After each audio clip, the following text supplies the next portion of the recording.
Graça e paz, meus amados. Nós estamos reunidos aqui hoje para realizar o 16º Congresso Estadual de Mocidades Presbiterianas Fundamentalistas do Brasil.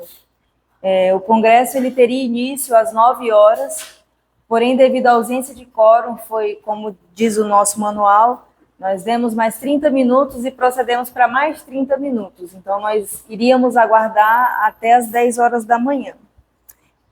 Nós temos aqui hoje representantes de 2 mocidades, que são as 2 mocidades ativas, mas temos aqui representantes de 3 igrejas, né? Nós temos representantes da Igreja Central, da Igreja do Caladinho e da Igreja do Tancredo Neves. E desta feita nós vamos declarar, eu declaro instalado o 16º Congresso Estadual e peço à diretoria da nossa federação, nós vamos compor a mesa, mas eu peço que fiquem de pé para que todos vejam, já que a nossa mesa... Então, nós temos aqui vice-presidente, primeira e segunda secretária de atas e a tesoureira. A nossa secretária executiva ainda não chegou por motivo de trabalho, mas após o expediente ela virá para participar conosco. Então, meus amados, nós vamos dar seguimento, né? Declaramos instalado o congresso e passamos para finalizamos a sessão preparatória e passamos para o culto de instalação.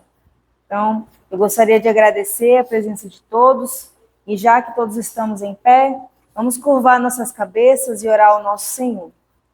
Pai de amor, nós te damos graças, te agradecemos porque até aqui o Senhor tem nos sustentado, te agradecemos porque o Senhor nos trouxe debaixo da tua santa proteção, Pai amado.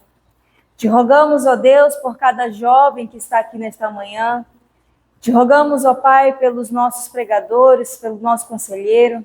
Te agradecemos, ó Deus, porque até aqui o Senhor tem cuidado de cada um dos teus filhos, Pai eterno. Te rogamos, ó Pai, por este congresso, que o Senhor nos capacite, que o Senhor nos dê entendimento, sabedoria, para que tudo que for falado aqui, ó Pai, seja para a tua honra e tua glória. Ó Deus, nós pedimos, ó Pai, que o Senhor desperte a tua igreja, desperte a tua mocidade, Pai eterno. Que nós possamos, ó Deus, sentir bom ânimo, fazer a tua obra com amor, e que essa federação, ó Deus, não acabe, ó Pai. Que as nossas mocidades, ó Deus, não acabem.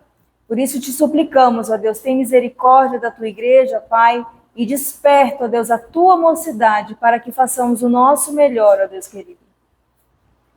Pai eterno, te rogamos por tudo, com perdão dos nossos pecados. Amém.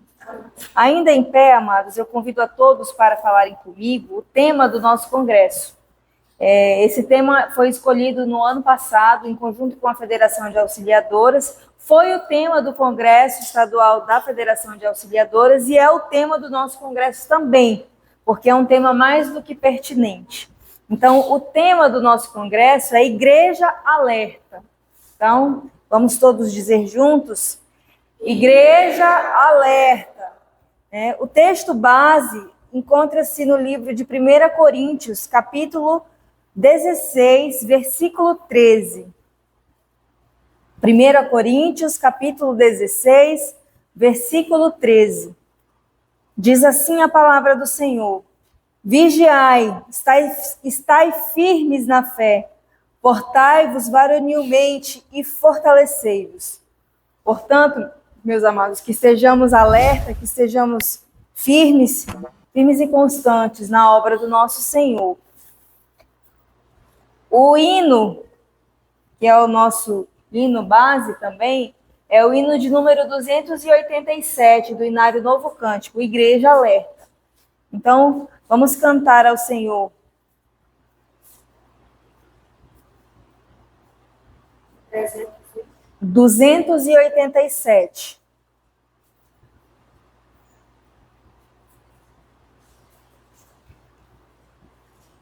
Todos acharam?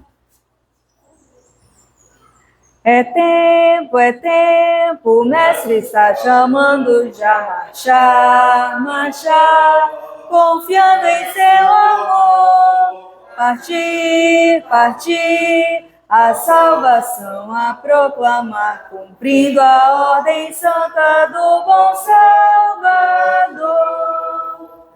Marcha, sim, avante, marcha, sim, erguendo seu pendão real, avante, sim, avante, unidos sempre firmes avançai.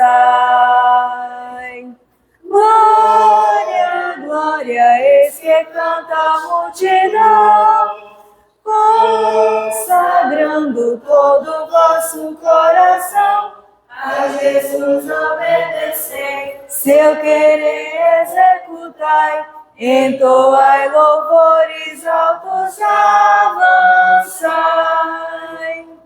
Queremos luz, é o grito das nações pagãs que vem atravessando imenso mar.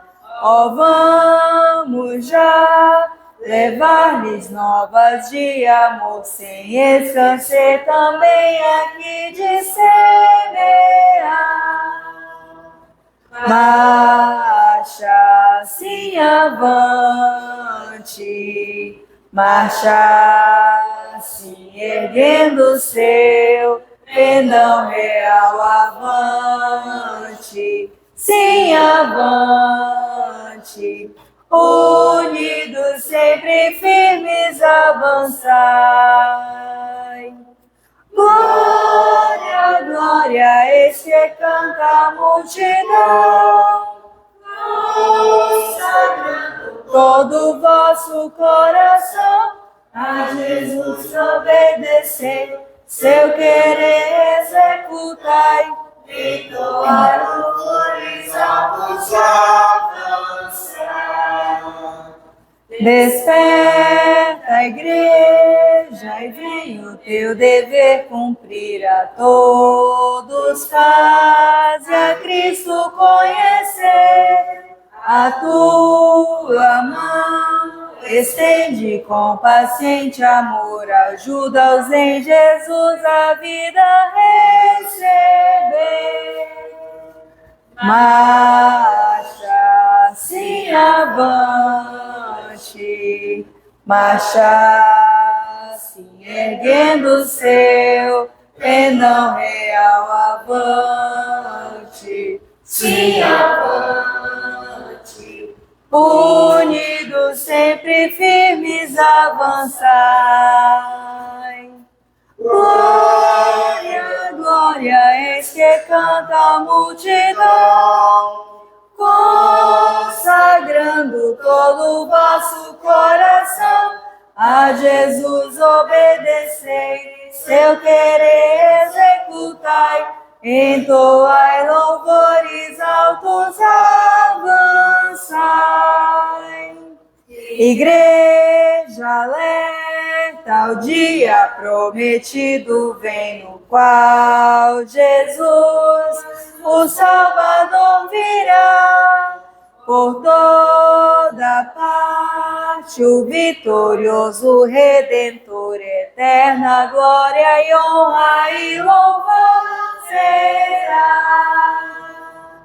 Marcha, sim, avante, marcha, sim, erguendo seu pendão real, avante, sim, avante, unidos sempre firmes avançai. Glória, glória, eis que canta a multidão, consagrando todo o vosso coração, a Jesus obedecei, seu querer executai, entoai louvores altos, avançai. Amém.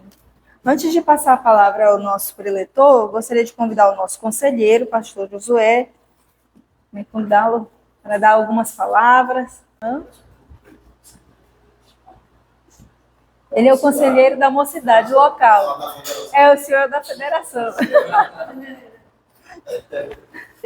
Gente, eu acredito que eu serei um dos preletores mais tarde. É, pastor, às 17. 17. E nós estaremos falando justamente sobre isso. E é preocupante nós tratarmos um assunto tão pertinente, onde nós vemos poucas pessoas assim interessadas.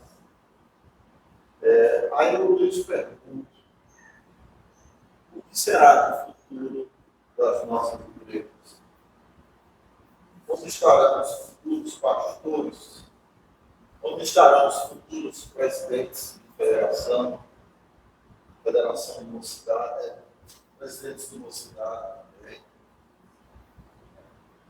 Onde estará o futuro da igreja? Eu não poderia me furtar, como conselheiro de vocês, falar-lhes acerca desse assunto. Nós precisamos acordar para tamanha responsabilidade. Não é fácil trabalhar com jovens. Não é fácil. É muito difícil. Porque a maioria estuda, a maioria, uma grande quantidade já está trabalhando, e fica difícil você marcar um dia. Mas eu venho de uma igreja onde havia um culto de mocidade. O sábado era reservado para a mocidade. Então ali a mocidade se reunia, cultuava, convidava um pregador fora, ou de dentro mesmo, do meio, para trazer uma reflexão, fazer uma social no salão anexo da igreja. Então, eu venho de uma igreja assim, uma mocidade ativa. Eu também já fui jovem, tanto quanto vocês.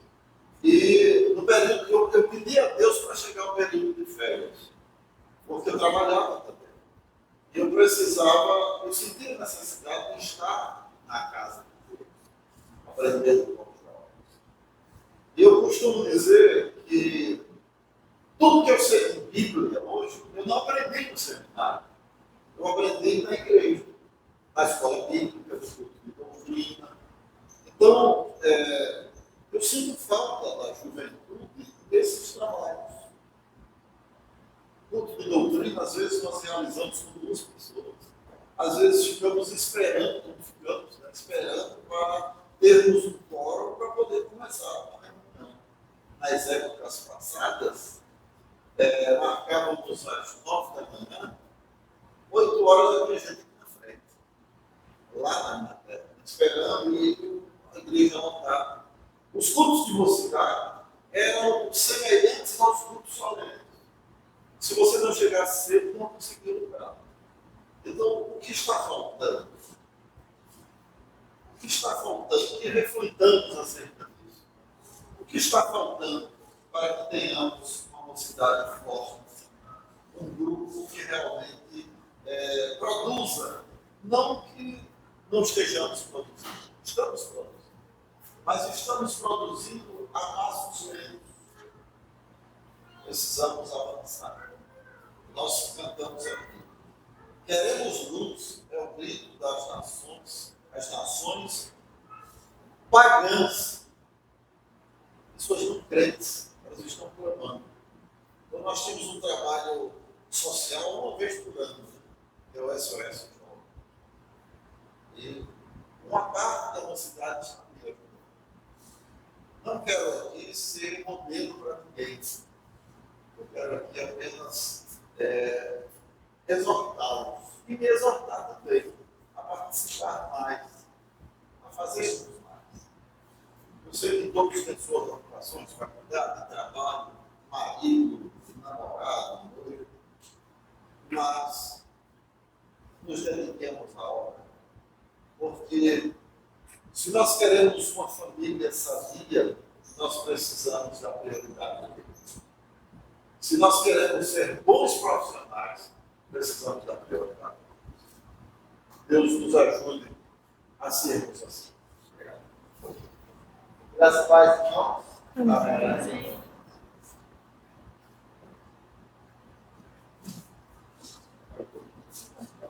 Convido a igreja a abrir as nossas Bíblias, Efésios, Epístola de Deus, conforme escreveu o apóstolo Paulo aos Efésios,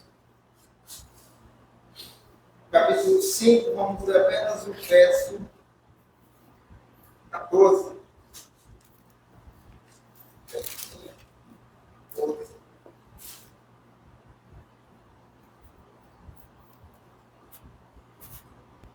E diz assim, todos acharam?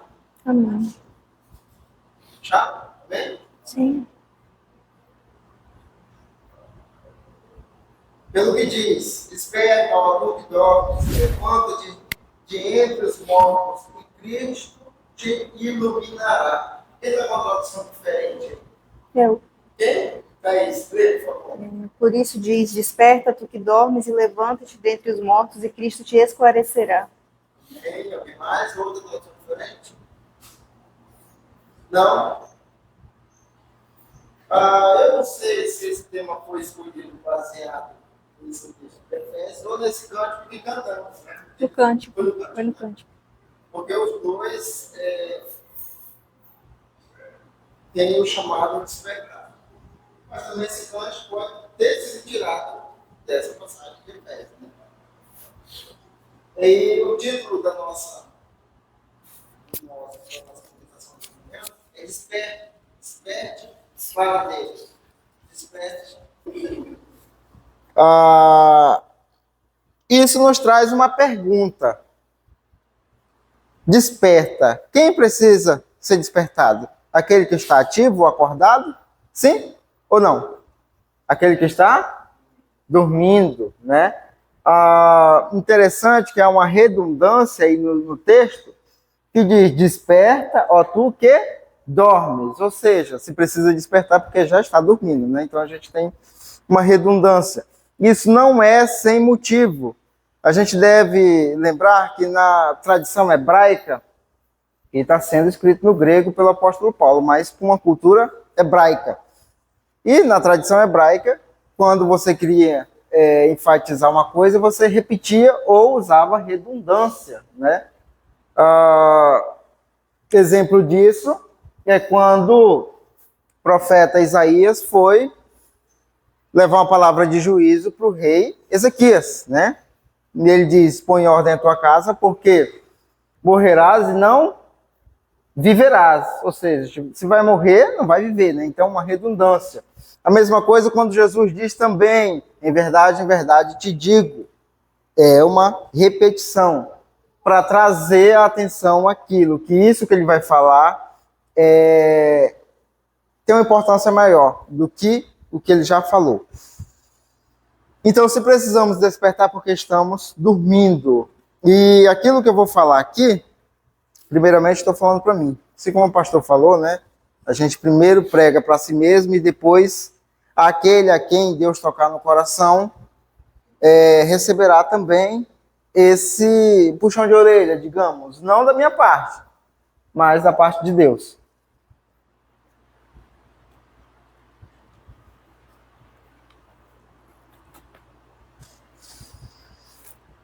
A juventude é um tempo de ação e despertamento.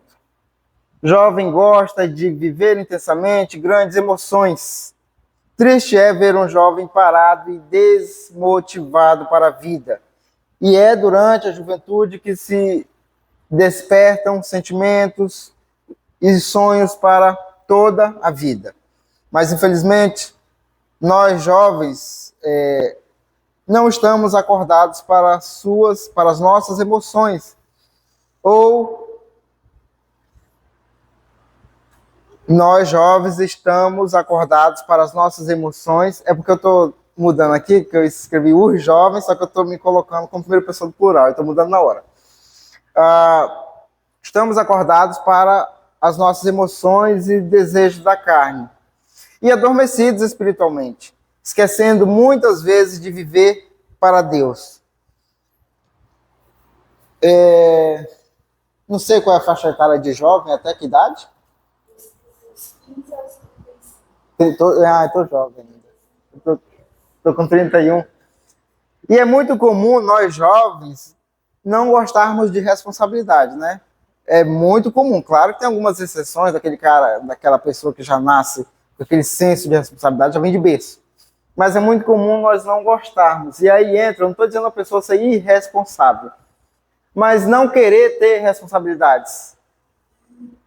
Seja com escola, seja com dever de casa, seja com a faxina de casa, seja em ajudar pai e mãe, aos meninos ajudar o pai, né, no serviço, e as meninas ajudar a mãe no serviço. Mas tem uma coisa que encabeça esse nosso desânimo para ter essa responsabilidade. Quem sabe me dizer o que encabeça, o que está em cima, o que está em primeiro lugar? Não, eu quero dizer o setor. Por exemplo, a igreja, né? A gente não quer responsabilidade. A gente vê, quem acompanha as eleições, que quando se tem os cargos, a maioria dos jovens quer o quê? Não ser votado, né? Não querem ser escolhido, porque vai ter uma responsabilidade depois. E a gente esquece de se colocar no lugar daquela pessoa que queria, mas não pode. E a gente pode, mas não queremos. Por exemplo, algo comum nas nossas vidas, usar nossas mãos para tudo.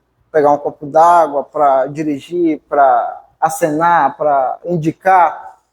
Mas tem muita gente que não tem as mãos. Já pararam para pensar nisso? E tem muita gente que não tem as mãos e os pés e queriam servir a Deus assim como nós servimos. E nós muitas vezes servimos de maneira desleixada, ou de mau humor, ou por obrigação, e fazer as coisas de Deus por obrigação não é aceita por Deus, que a gente deve ter amor pela obra. Só que nós estamos numa posição privilegiada. A Bíblia diz que os anjos almejavam pregar o evangelho, mas Deus não os deu esse privilégio, que muita gente entende como um fardo, uma obrigação. E a Bíblia trata como um privilégio.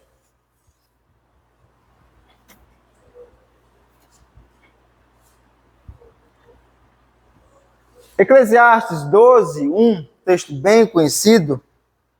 Se alguém achar primeiro, pode ler. Eclesiastes 12, 1, inclusive é o texto base de muitas reuniões de mocidade. Lembra-te também do teu Criador nos dias da tua mocidade, antes que venham os maus dias e cheguem os anos dos quais vem a dizer, não tenho neles condenamento. Lembra-te do teu Criador nos dias da tua mocidade. Não é nos dias da tua infantilidade, nem da tua velhice. Ele vai falar da velhice lá para frente. Mas aqui ele está dizendo nos dias da tua mocidade. Por quê? É na idade da mocidade que a gente começa a adquirir responsabilidades. É o começo da nossa vida. E é aí que se formam os sonhos, os desejos, sejam eles desejos para uma vida futura, de se ter uma casa boa, de se ter uma família bem constituída e bem firme. E só se tem família firme e bem constituída se nós estivermos de bem com Deus, porque caso contrário não há família sólida, porque a paz de Deus não vai reinar nesse lar, e no lar que Deus não reina com a sua paz, a discórdia. E é onde nós temos mais força, né? Passou da mocidade, qual é a próxima fase da vida? É a fase adulta, né? Depois da mocidade, fase adulta, né? Porque a mocidade já engloba um pouco de adulto, né? A gente tem algumas responsabilidades legalmente a partir dos 18 e depois a partir dos 25 anos, né? Legalmente. Por exemplo, para você tirar a habilitação, você pode tirar, na verdade, a partir de 16 algumas, título de eleitor, por exemplo, habilitação 18 e as demais coisas, aí você já é de maior, mas tem algumas coisas que é só a partir dos 25 anos, que a gente consegue fazer legalmente. E depois disso, até os 35, nós já somos adultos. Embora estamos dentro da mocidade, mas somos adultos. Por exemplo, alguns concursos públicos, você pode entrar de 18 até 28 anos. Polícia Militar, por exemplo, aqui de Rondônia era. como vai mudar para ensino superior, agora vai até os 35 anos. Mas é uma idade que já engloba tanto mocidade quanto fase adulta também, né? É o período da nossa vida que nós temos mais força, digamos assim, mais vigor, mais ânimo. E depois disso vem os 40, vem os 50, vem os 60. Depois de 70, a Bíblia diz que é só enfado e canseira. O problema é que se nós não fizermos o que deve ser feito na nossa mocidade, lá na velhice a gente vai olhar para trás e vai se arrepender. E sempre assim, sempre assim. A gente vai olhar para trás e dizer, eu podia ter feito mais. E eu não estou dizendo só dentro da igreja, não. Eu podia ter amado mais minha mãe, amado mais meu pai, amado mais minha filha, meu filho para quem tem, amado mais meus irmãos. E aí vai vir uma coisa chamada remorso. E ela dura até o resto da vida. Porque geralmente quando você tem remorso já é de uma coisa que passou e você não consegue voltar. Isso acontece muito com a família, né? Tem filho que está brigado com o pai, com a mãe, e o pai ou a mãe morre, e aí vem o remorso, a dor do remorso. De não poder ter pedido perdão antes, de não ter conversado antes. E nas coisas de Deus também é assim. E às vezes na nossa correria, e o pastor falou muito bem que lidar com o jovem não é fácil. Tem muita gente que pensa que o jovem não faz nada, então é fácil, né? Porque o jovem não faz nada, o jovem tem tempo para tudo, mas nem sempre é assim. O jovem está começando a vida dele, então ele está estudando, trabalhando, muitas vezes já são pais, igual alguns aqui, né? E quem é pai ou mãe sabe que filho consome muito tempo, principalmente da mãe, né? E o jovem não tem tempo, principalmente hoje, né? Que é curso daqui, curso dali. Só que às vezes, nesse tempo que o jovem tem, ele quer satisfazer o seu prazer. Ele fala, eu estudo semana inteira, eu trabalho semana inteira, fim de semana eu vou curtir, né? Só que a gente não pode esquecer quem é que nos dá condições de fazer tudo isso que fazemos, que é Deus. E estando na sua casa, fazendo a sua obra, não é uma obrigação, mas é uma forma de agradecimento. Assim como a gente ouve falar muito do dízimo, o dízimo não é uma obrigação, ele é uma forma de agradecimento a Deus, porque Deus lhe deu 30 dias para trabalhar. E em agradecendo a Deus, você devolve o seu dízimo, né? Então, a obra de Deus deve ser feita. Se não for por nós, vai ser por quem? Pelo ímpio? Se o ímpio, e olha que às vezes acontece, se o ímpio estiver fazendo a obra de Deus, coitado de nós, que Deus cobrará. A gente deve lembrar que no último dia, quando Cristo voltar e julgar as nações, os ímpios serão julgados e os cristãos também serão julgados. A gente tem dois tipos de julgamento, o do galardão e o da condenação. Da condenação são dos ímpios que vão para o inferno, mas tem o do galardão que são dos cristãos. Apóstolo Pedro vai dizer que aquele que sabe o bem que deve fazer e não faz, nisso comete pecado. Nós sabendo que devemos fazer a obra de Deus e não fazemos, estamos cometendo o pecado, né? E o profeta Isaías vai dizer, né? A quem enviarei? Quem irá por nós, né? E ele mesmo diz, eis-me aqui, envia-me a mim. Não é eis-me aqui, e o pastor não gosta de usar essa expressão, eis-me aqui, envie meu irmão, né? Eu estou aqui, mas envie meu irmão. Não, a obra deve ser feita por nós jovens. E a gente tem exemplos disso. Lembra que eu falei que lá na frente a gente vai se arrepender? Olha para as auxiliadoras. Quem é mais ativo? E eu estou trazendo aqui a responsabilidade para nós. Quem é mais ativo nas nossas igrejas? A mocidade ou a auxiliadora? Auxiliadora. Porque já passaram nessa fase de mocidade. E eu tenho certeza que muitas delas, se não a maioria, se arrepende de não ter feito mais quando era jovem. Ou de não ter feito quando era jovem. E eu estou falando isso para a gente não esperar chegar lá na frente para se arrepender. Vamos fazer o que a gente pode hoje. Tem um filósofo que eu gosto muito das suas filosofias, chamado Mário Sérgio Cortella. Não sei se alguns aqui o conhecem. E ele diz que o ontem está no túmulo e o amanhã está no útero. Ou seja, o ontem já morreu, o amanhã ainda nem nasceu, o que a gente tem é o hoje. A gente não pode esperar para fazer amanhã, porque o amanhã não existe. A gente deve fazer hoje. E a nossa vida, ela é um sopro. Uma hora Deus pode fazer assim e a gente morrer. E muito rápido, né? Então, às vezes, a gente não tem nem um minuto para frente. Claro que Deus sabe o dia de cada um, mas o que a gente deve fazer deve ser feito hoje. Jovem, você está dormindo? Vamos aprender com o exemplo de algumas pessoas que dormiram e passaram por dificuldades. Eu tenho quanto tempo, Thaís?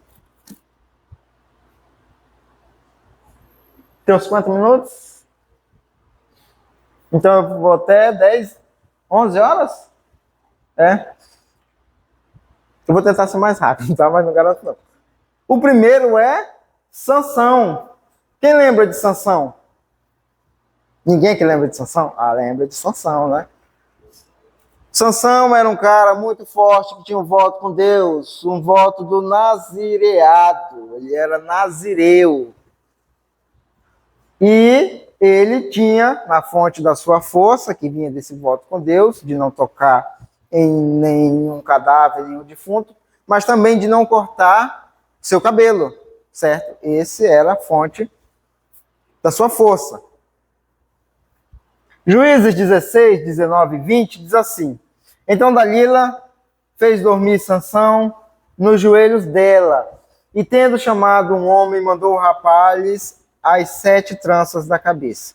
Passou ela a subjugá-lo, e retirou-se dele a sua força. E disse ela: Os filisteus vêm sobre ti, Sansão. Tendo ele despertado do seu sono, disse consigo mesmo: Sairei ainda, esta vez, como dantes, e me livrarei, porque ele não sabia ainda que já o Senhor se tinha retirado dele. Em outras traduções vai estar escrito: ele não sabia que o Espírito do Senhor havia se retirado dele. Ou seja, Sansão confiante de que ainda tinha o dom que Deus tinha dado para ele, a força, mas nisso antes ele cometeu o pecado de ter se relacionado com uma mulher do povo inimigo, uma mulher estranha, que não era do seu grupo. E então ele foi traído por ela. E ele, achando ainda que tinha toda a força, disse: não, eu vou me levantar e, igual as outras vezes, eu vou destruir todo mundo. Porque era assim realmente, ele destruía todo mundo. Não havia ninguém mais forte do que ele, nem na sua época, nem depois. A Bíblia relata isso. A história de Sansão é marcada pelo engano e displicência com as bênçãos que recebeu do Senhor. Se deixou seduzir por uma jovem que não servia ao mesmo Deus, e por isso, quando já iludido, contou seu segredo e perdeu toda a sua força. Vocês vão achar isso aí lá em Juízes 16, Juízes 16, 19 e 20.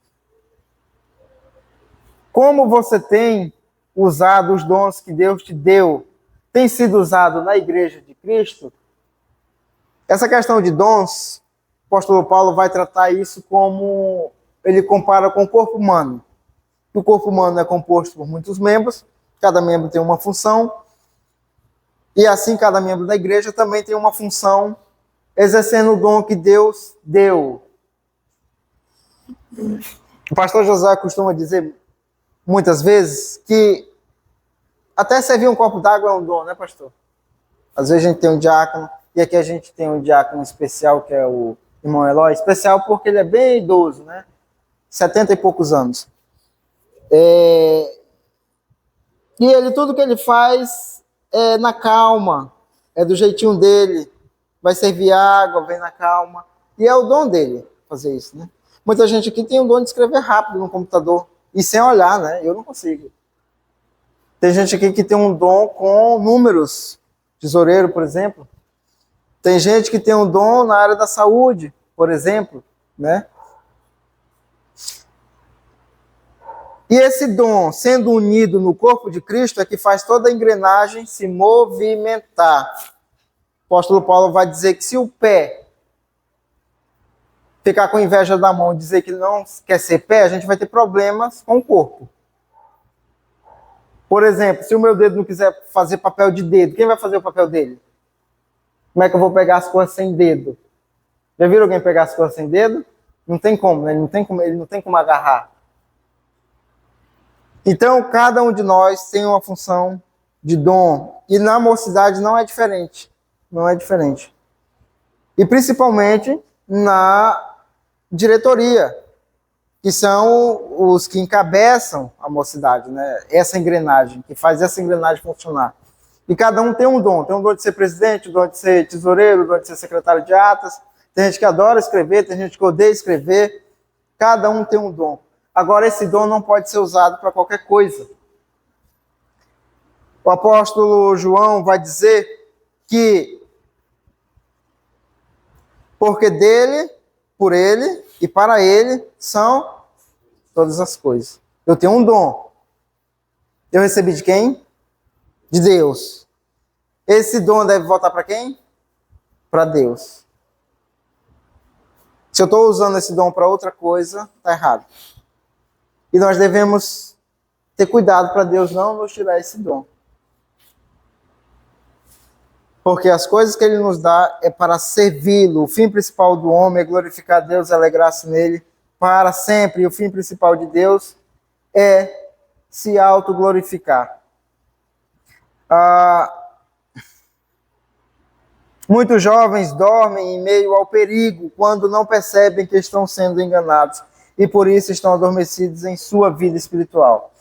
Fique atento e não durma em meio a situações perigosas. Não feche os olhos diante de pessoas que possam te trazer perigo. Olha a Dalila.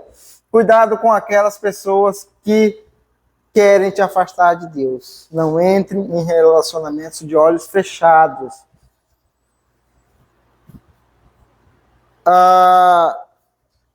É muito comum nós termos amigos no meio secular e normalmente esses amigos vão querer nos levar para outros caminhos que não são a igreja.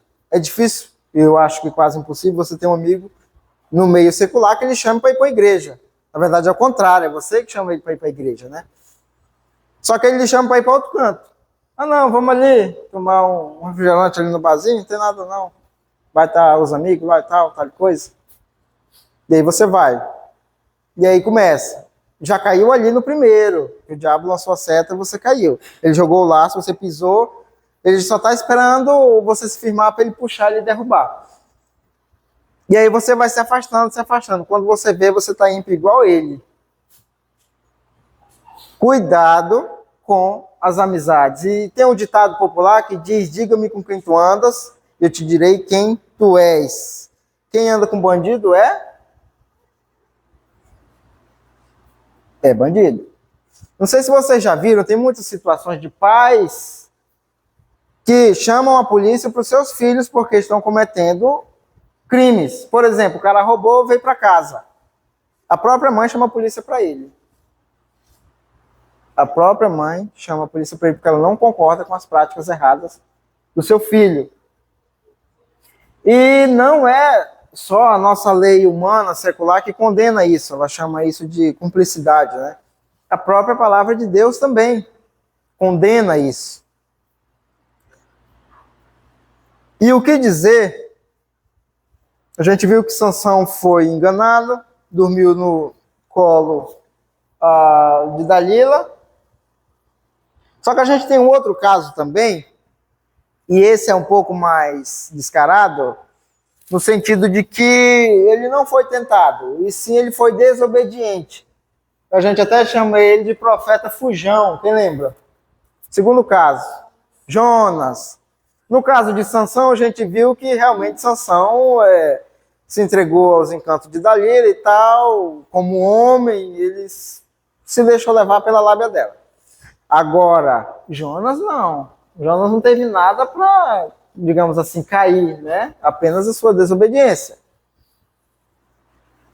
Jonas 1, de 4 a 5, diz assim: mas o Senhor lançou sobre o mar um vento forte e fez-se no mar uma grande tempestade. e o navio estava a ponto de se despedaçar. Então os marinheiros, cheios de medo, clamavam cada um ao seu Deus, com D minúsculo, e lançavam ao mar a carga que estava no navio, para aliviarem o peso dela. Jonas, porém, havia descido ao porão e se deitado e dormia profundamente. Eu não sei como é que Jonas conseguia dormir profundamente no navio assim, ó, quase na pique.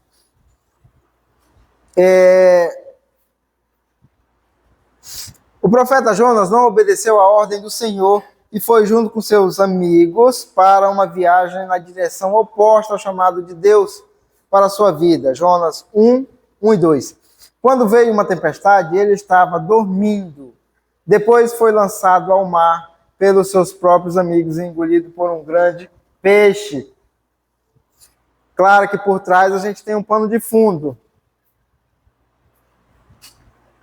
Jonas foi chamado para ir para onde? Quem lembra?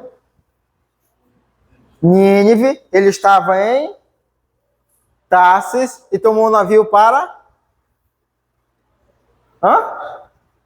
Jope, né? Isso, vocês iam falar Jope. Para Jope, ou seja, direção oposta. E a gente sabe que estudando, vindo na escola bíblica dominical, vindo nos cultos de doutrina, a gente sabe que Jonas não queria ir para Nínive, porque Nínive era uma das capitais da Síria, e o povo assírio era inimigo do povo hebreu, cujo Jonas fazia parte, cujo Jonas não queria que ele se arrependesse. Pronto, por isso que ele fugiu, que ele achava que os inimigos dele não mereciam o arrependimento de Deus. Isso aí vocês sabiam, né? Porque vocês vêm na EBD e nos cultos de doutrina. E a partir daí, então, Jonas foge para Jope, né? E diz a Bíblia que o navio começa a enfrentar maus bocados. E a gente sabe quem estava fazendo isso, era Deus. E os marinheiros tinham uma prática comum, de quando o navio estava a ponto de afundar, devido ao peso, eles jogavam as cargas, as encomendas que eles levavam, as caixas, etc., para o navio ficar mais leve e não afundar. E tinha também uma cultura de cada um clamar para o seu Deus, lembrando que o único povo que tinha um único Deus era o povo de Israel. As outras nações, eles tinham um panteão de Deus, né? Eram vários deuses. Por exemplo, Baal era o deus da fertilidade. A gente tem o deus da cura, que era... Quem se lembra? Quem consegue me ajudar? Que eu me esqueci. Que era até uma serpente. Não me lembro, mas era o deus da cura. Inclusive, tem muitos médicos que usam no jaleco uma serpente, né? Porque essa divindade era representada por uma serpente. Que inclusive, no Apocalipse, vai estar citando uma das igrejas, né? Que estava comungando com esse Deus. E aí os marinheiros mandam cada um clamar ao seu Deus. E quando chega em Jonas, que ele está dormindo tranquilamente, igual um bebê, no meio da tempestade, fala para ele clamar ao Deus dele. E ele diz, perguntaram que Deus ele servia. Ele diz, eu sirvo Deus que criou o céu, o mar e a terra. Aí o pessoal já ficou mais espantado, né? Ué, se ele serve o Deus que criou o mar, então isso tudo veio por causa dele. Porque cada Deus tinha a sua área lá. E aí o mar só se aquietou depois que Jonas foi lançado ao mar. E os marinheiros ainda tentaram, resistiram em não jogar Jonas. Só que às vezes nós somos tão cegados pelo pecado que conseguimos dormir no meio da tempestade, e tudo se acabando. Ou seja, trazendo para uma aplicação prática, nós estamos tão afundados que não vemos. E o pecado faz isso, o pecado vai criando uma casca. Eu não sei se vocês já tiveram o privilégio e a oportunidade de ter calos na mão, no joelho, em algum canto. Quem toca violão então, né, Taniane? Tem calos. Quem pega no cabo da enxada também tem calo. O calo, ele geralmente deixa a parte insensível, né? Não fica sensível. Por exemplo, onde você tem calo não é tão sensível quanto a pele do seu rosto. Você muitas vezes não consegue sentir uma formiga andando aqui, mas aqui consegue. Então o pecado ele caleja a nossa vida. E a gente vai se afundando achando que não está se afundando. Além de calejado, ainda tem a venda nos nossos olhos. E nós estamos andando, às vezes tem um precipício na nossa frente e nós não estamos com medo porque não estamos vendo. E a palavra de Deus traz justamente esse alerta para nós tirarmos a venda. Ou seja, Jonas estava dormindo no meio da tempestade, num ambiente, numa situação que era impossível dormir. A gente vai ter outro relato de outra pessoa dormindo na mesma situação, só que lá na frente, com Jesus Cristo.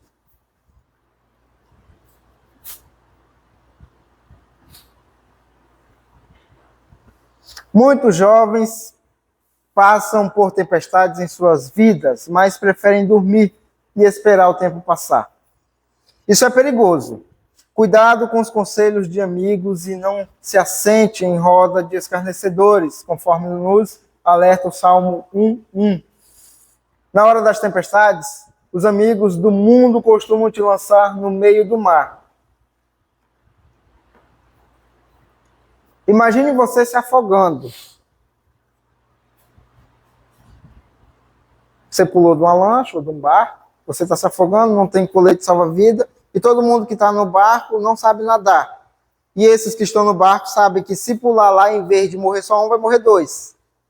Seus amigos não vão arriscar a pular. Mas geralmente tem duas pessoas que vão. Quem é? Pai e mãe, se estiver lá, né? Pai e mãe dá vida pelo filho.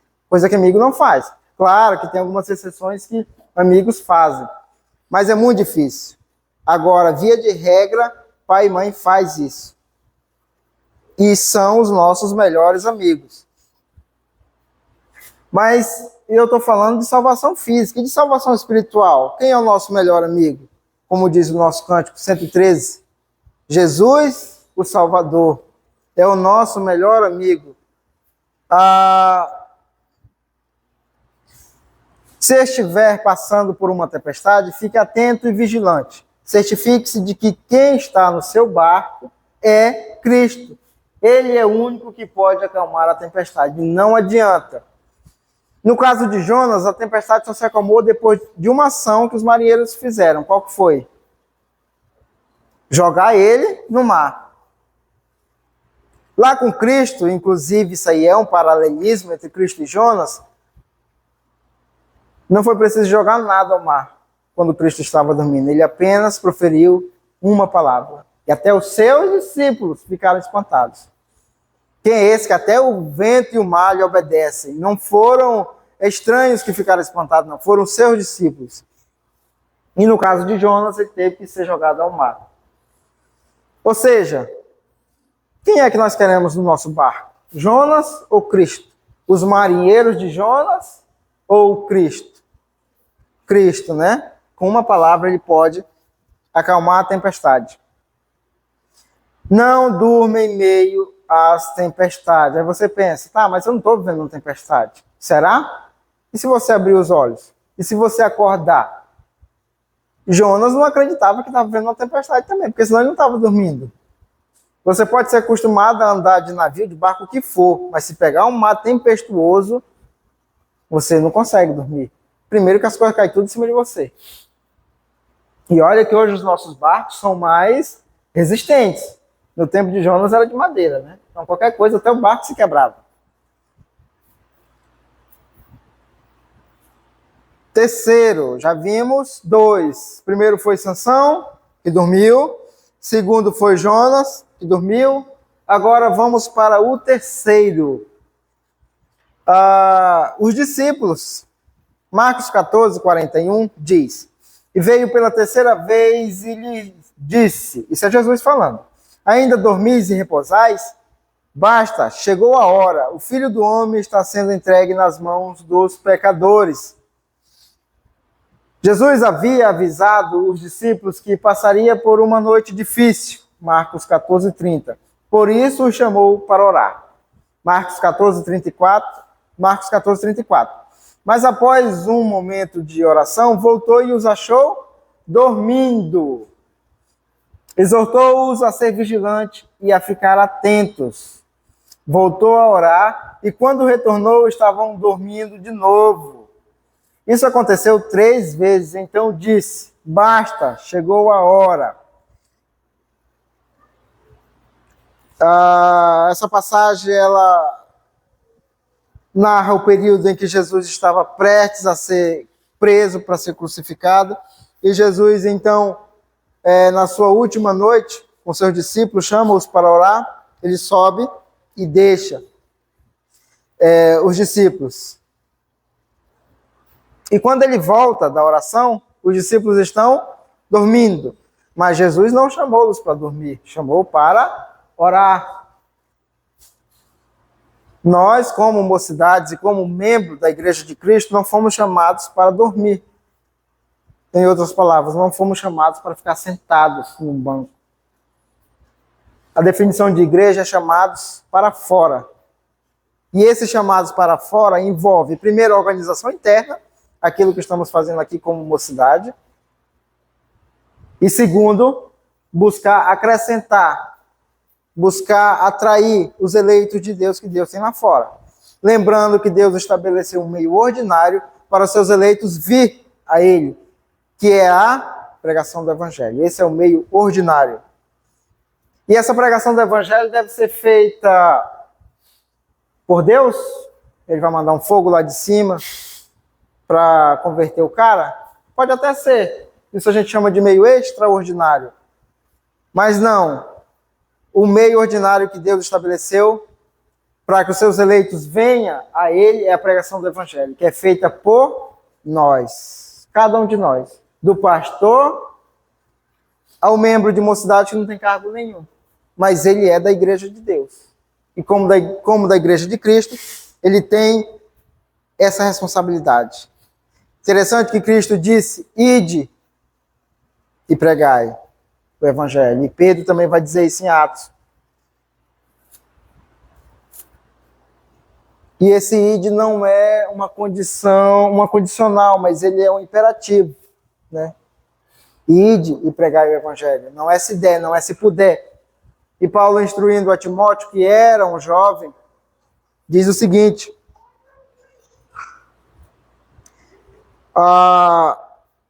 pregue a palavra, insta, ou seja, insista, quer seja oportuno, quer não, repreende, corrige, exorta-os com toda a longanimidade e doutrina.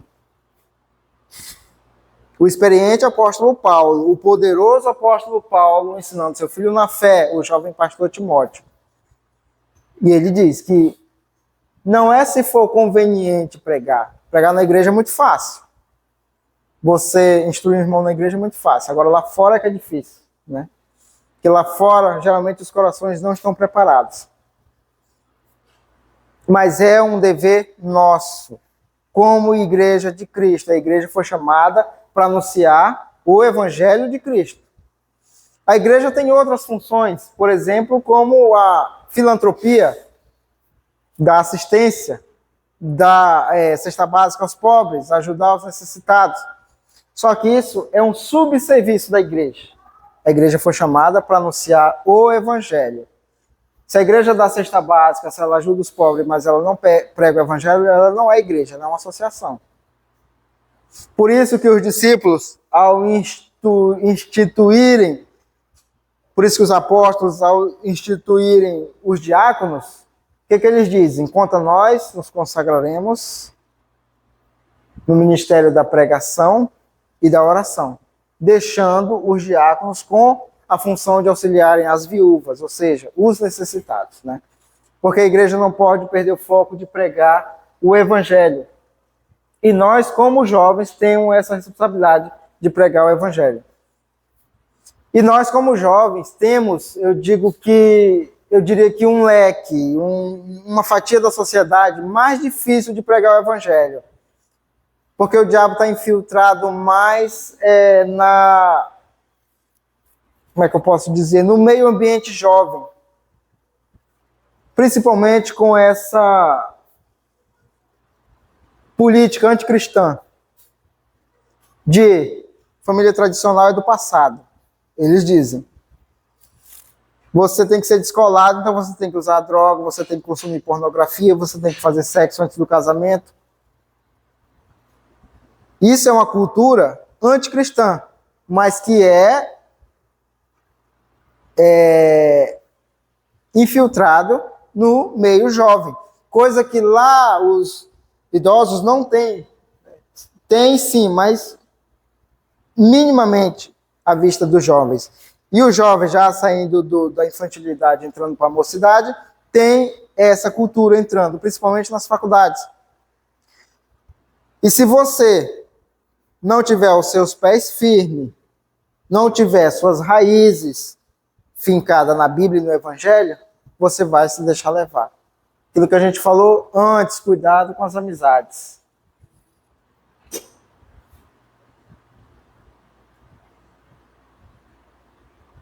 Muitos jovens passam por momentos decisivos em suas vidas e, ao invés de ficarem atentos, ficam dormindo. Momentos de decisão são tempos de alertas e na expectativa do que pode acontecer. As oportunidades passam e se não estivermos prontos, perdemos a chance. Eu não sei se alguém aqui já escutou a música Epitáfio, eu não me lembro quem canta. Aquela, devia ter amado mais, ter não sei o que mais, visto as coisas como elas são. Não sei se alguém aqui ouviu. Paralamas do Sucesso, né? A música chama Epitáfio. Epitáfio é uma frase que você coloca que alguém coloca no seu túmulo. Você não vai colocar mais, né? Mas que alguém coloca no seu túmulo. E muita gente fala para a família qual é o epitáfio que ele quer que coloque. E essa música, ela fala justamente isso. O que esse personagem da música devia ter feito antes de morrer. E aquilo que eu falei, novamente, lá na frente nós vamos nos arrepender. E pode haver um epitáfio prematuro, ou seja, a frase do nosso túmulo de maneira prematura. E nós vamos olhar para trás e dizer, eu devia ter servido mais a Deus, porque eu tinha força, eu tinha vigor. Hoje eu estou acamado. Hoje me faltam as pernas, hoje me faltam os braços, hoje me faltam os movimentos da parte inferior do corpo. Hoje eu sou tetraplégico. Pelo amor de Deus, não estou jogando praga em ninguém. Mas o dia de amanhã, a gente não sabe o que pode acontecer. E quando a gente não puder fazer, a gente vai ter esse remorso de que podia ter feito enquanto podia. E a gente não precisa esperar esse momento para fazer. Vamos fazer hoje. Se você foi eleito para um cargo de presidente, tesoureiro, não é a irmã Thaís como presidente que ele escolheu, foi Deus. A Bíblia diz que as autoridades constituídas são constituídas por Deus. Ela fala só as autoridades seculares? Não, ela não distingue a autoridade. Qualquer autoridade constituída é constituída por Deus, inclusive a autoridade eclesiástica. E vocês, nas suas funções, têm autoridade eclesiástica como membro de sociedade interna. Jovem, não durma em horas decisivas. E o nosso quarto e último exemplo. É comum a gente sentar no banco da igreja, como jovem, e o pastor está falando, o dirigente está falando, e a gente está com a cabeça ali voando, não está prestando atenção no culto. Ou está pensando em alguma coisa que vai fazer na segunda, tal e coisa e tal. Ou seja, não está ali. Você está ali, mas não está ali. Você está ali só de corpo presente. E teve um cara que nessa situação, ele ficou do mesmo jeito. Só que o problema dele é que ele ficou sentado numa janela no terceiro andar. Alguém lembra dessa passagem?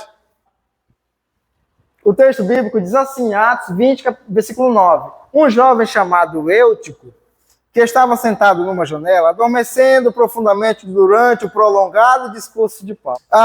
Vencido pelo sono, o jovem caiu do terceiro andar abaixo e foi levantado morto.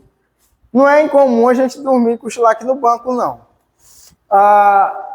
O problema é que esse jovem estava em cima da janela e ele estava em cima do muro, que ele não estava nem lá fora nem lá dentro, e ele pegou no sono e caiu morto. Isso não é difícil de acontecer, não. A gente tem muitos acidentes de carro onde o motorista dorme. E olha que carro você está com um pouco de adrenalina ali. Imagine o cara sentado. Igual quem trabalha, sai do trabalho, vai assistir uma palestra, uma aula no auditório gelado, e senta lá atrás, pega no sono. Esse jovem caiu e morreu, né?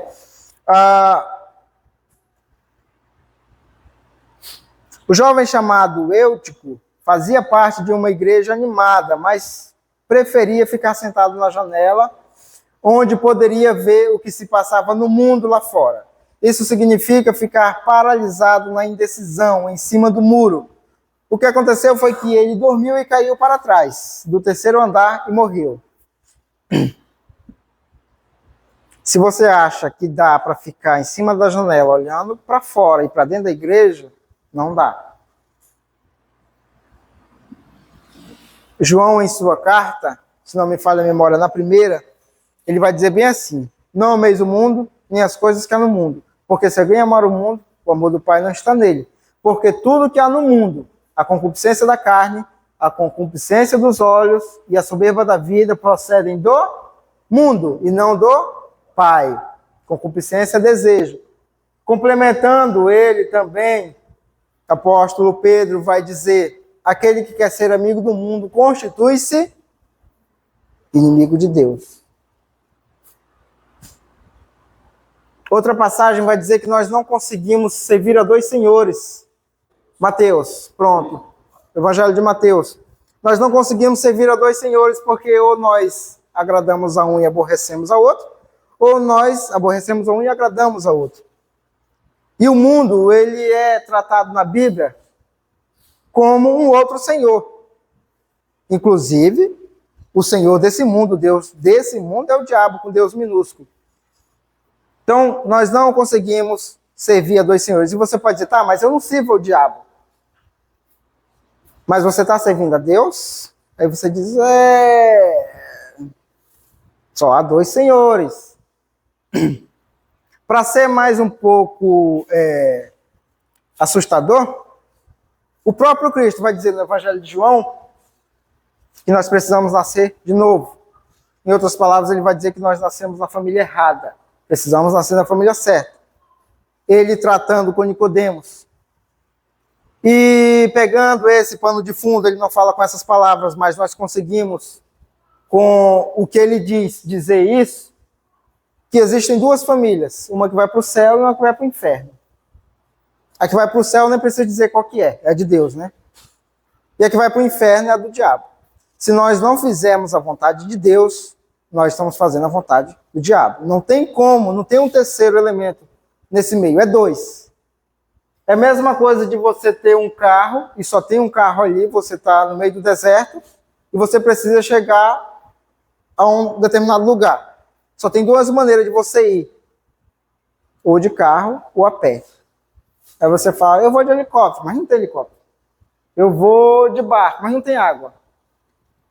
Só tem duas maneiras. Ou nós servimos a Deus, ou servimos ao diabo. E ele é tão sutil que às vezes nós servimos ele sem nem saber. Para servir a Deus, nós temos que nos esforçar. Para servir o diabo, não. É só deixar de servir a Deus. É só não fazer nada. Aquilo que Tiago diz. Aquele que sabe o bem que deve fazer, nisso comete pecado. Você pode estar dentro da sua casa, não falando mal de ninguém, não xingando ninguém, não fazendo raiva para ninguém, mas deixando de fazer a obra de Deus. E nisso você está pecando.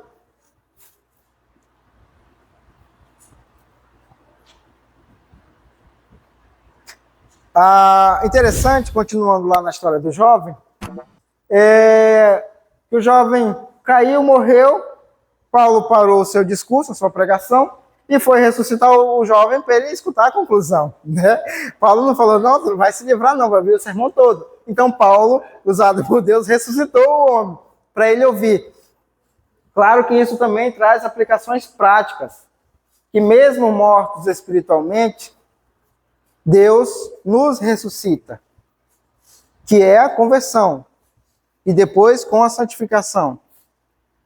Muitos jovens ficam indecisos enquanto o tempo passa e não resolvem o que vão fazer da vida. Estão perdendo o melhor tempo para servir a Deus, aprender e construir seu futuro. Na janela da indecisão, eles ficam parados e dormem, correndo o risco de cair e ver seus sonhos morrerem. Mas se isso aconteceu com você, como com o jovem, com o Eutico, Deus vai levantar alguém para te abraçar e te reerguer para ressuscitar os seus sonhos. Jovem, não durma na janela da indecisão. Não durma, jovem. Concluindo, Salmo 57:8, desperta, ó minha alma, despertai, lira e harpa, quero acordar a alva. A juventude é um tempo que mais você precisa estar, na juventude é um tempo em que mais você precisa estar atento para decidir o rumo da sua vida. Então não durma em meio ao perigo, como fez Sansão. Não durma durante as tempestades, como fez o profeta Jonas. Não durma em horas decisivas, como fizeram os discípulos de Jesus. Não fique na janela da indecisão, como fez o Eutico, que dormiu e caiu morto. Esses 4 exemplos que a gente falou, todos eram não crentes, não eram? Sim ou não? Todos eram ímpios, sim ou não? Não, eram cristãos. Então, esse alerta aqui é para nós. Primeiro para mim, depois para o pastor, que tem um rebanho para tomar de conta, e para cada um de nós. Deus vai aplicar isso aqui que vimos a cada coração de maneira diferente, porque Ele sabe a necessidade de cada coração de maneira diferente. Uns aqui estão precisando de um alerta, outros estão precisando de um puxão de orelha, outros estão precisando que o Espírito Santo desamarre a venda dos seus olhos para eles enxergarem, porque falta só um passo para cair. E nós devemos rogar ao Senhor da Seara que nos ajude a fazer o seu trabalho. Mas não nos esquecendo que somos nós que devemos fazer o trabalho. Não adianta eu pensar que a Tayane vai fazer tudo, a Thaís vai fazer tudo, o pastor vai fazer tudo. Ele não vai, não consegue. A gente falou de membros, citando o escrito do apóstolo Paulo. Eu preciso das minhas 2 mãos para pegar uma coisa muito pesada. Eu preciso dos meus 2 braços para abraçar alguém. Eu preciso das minhas 2 pernas para andar. Não consigo fazer só com uma, senão eu vou virar saci. Eu preciso de todos os meus membros para o corpo funcionar de maneira harmônica. Assim é a igreja. A igreja precisa de cada um de vocês. Cada um de vocês. E vocês foram chamados. Não pela diretoria para ocupar algum cargo, mas por Deus. Porque se não for da vontade de Deus, vocês não serão escolhidos. Se não for da vontade de Deus, vocês nem aqui estariam. Mas estão pela vontade de Deus e misericórdia. Não esqueçamos disso. Misericórdia. Amém? Deus nos abençoe e nos ajude a fazer o seu trabalho sem reclamar e com o desejo de servir, que nós estamos fazendo para nenhum homem, mas para Deus. Deus nos abençoe. Amados, vamos nos colocar de pé novamente. Nós vamos orar ao Senhor, encerrando o culto de instalação do congresso.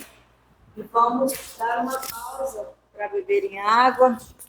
E logo após, nós seguiremos aqui para a salinha, em anexo, para dar início às atividades das comissões. Vou pedir a nossa irmã Tayane que faça essa oração. Deus, amado Pai, te agradecemos, Senhor, por estarmos em tua casa, Deus, fazendo tua obra, Pai. Te agradecemos, Senhor, pela palavra de Deus, Pai. Senhor, Deus, obrigado, Pai, por essas palavras, ó Deus, que entre em nossos corações e que nós possamos refletir sobre elas, Senhor. E que nós possamos a cada dia mais, ó Deus, nos esforçar e ter bom ânimo para fazer a tua obra, Senhor. Pois sem pessoas que façam a sua obra, Deus, nada vai para frente. Não é isso que eu desejo. Que o Senhor possa, Pai, fazer em nossas vidas, ó Pai, a tua vontade, conduza os trabalhos, ó Senhor, e que nós possamos, ó Deus, fazer tudo para a tua honra e glória, Deus. É o que te oramos, pedimos e agradecemos em nome de Jesus. Amém. Amém.